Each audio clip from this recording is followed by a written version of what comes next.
સુરતના ડિંડોલી વિસ્તારમાં આવેલા કૃષ્ણા એસી મોલ પાસે સરા જાહેર ચૌહાણ નીતિશને અત્યારે ઘા ઝીકી હત્યા કરાતા ચકચાર મચી ગઈ હતી। તો CR પાટીલના જન્મદિનને લઈ યોજાયેલા બ્લડ કેમ્પમાં લોહી આપી પરત ફરતા યુવાનની હત્યા કરાઈ હતી। સુરત શહેરમાં ગુનેગારો બેફામ બની રહ્યા હોય તેમ લાગી રહ્યું છે। ત્યારે સુરતના ડિંડોલી ફરી એક હત્યાની ઘટના બની હતી। ડિંડોલી વિસ્તારમાં આવેલા કૃષ્ણા એસી મોલની બહાર જાહેર રોડ પર લોહિયાળ ખેલ ખેલાયો હતો। 26 વર્ષીય આશિષસિંહ રાજપૂત નામના યુવકે જ્યારે ત્યાંથી પસાર થઈ રહ્યો હતો ત્યારે અચાનક કેટલાક અજાણ્યા ઈસમોએ તેના પર ઘાતક હુમલો કર્યો હતો।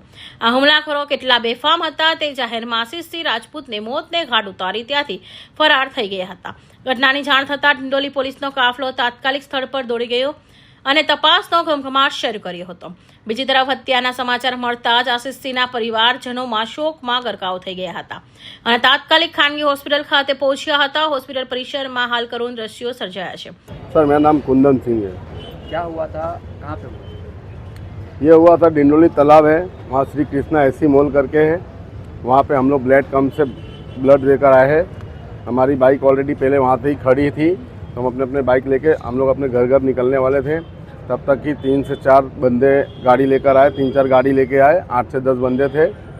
और आते ही हमारे जो मित्र हैं आशीष सिंह, जिनका मृत्यु हो चुका है, उन पे अचानक सब के सब चाकू तलवार घाव उससे वार करना उन्होंने डायरेक्ट चालू कर दिया। ना आगे देखा ना पीछे, उन्होंने डायरेक्ट सामान मारना चालू कर दिया। और दूसरी बात क्या है कि इनका ऑलरेडी ये सब मैटर पहले से इन लोग हुआ था, तो आज उन लोगों का फील्डिंग सेट था इसका। आज ये लोग गाड़ी के पीछे पीछे ही आ रहे थे। जैसे हमारी वहाँ पे 4 व्हीलर रुकी है, वैसे ही बंदे उतरे हैं बाइक से अपने और सीधा दौड़ा लिए हैं, सीधा सामान मारना चालू किए हैं। कहाँ से वो लोग पीछा कर रहे थे? कुछ ऐसा अब वो पीछे सर कहाँ से चालू किया वो तो आइडिया नहीं है, लेकिन हमारे गाड़ी जैसे हमारी गाड़ी रुकी है वैसे ही बंदे भी आ गए। तो जाहिर सी बात है काफ़ी टाइम से वो लोग पीछा करते हुए ही आए, तभी जो है इतना समय पे मारने वाले ऐसा रहता है कि उसमें से कोई गोपाल करके है, और अभिषेक सिंह है, और आकाश राजपूत है, और एक पवन सिंह है, ये है। और अन्य कितने साथ? अन्य 3-4 लोग और होंगे अन्य, बस।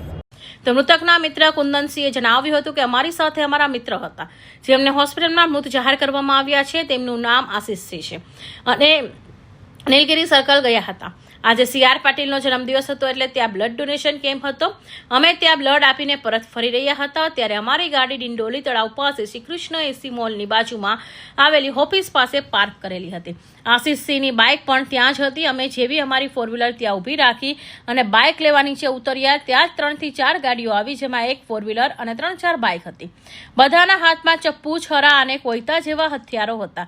આશિષસિંહ સાથે તેઓની અગાઉથી કોઈ બાબતે ઝઘડો ચાલતો હતો, એટલે આજે મોકો જોઈને તેઓએ આશિષસિંહને ટાર્ગેટ કર્યો હતો અને તેના પર હુમલો કર્યો હતો।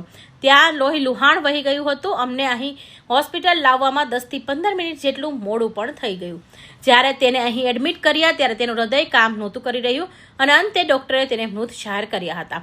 હાલ તો પોલીસે આ મામલે CCTV સહિતની તપાસથી આરોપીને ઝડપી પાડવા ચક્રો ગતિમાન કર્યા છે। Bureau report, Hind TV news, Surat.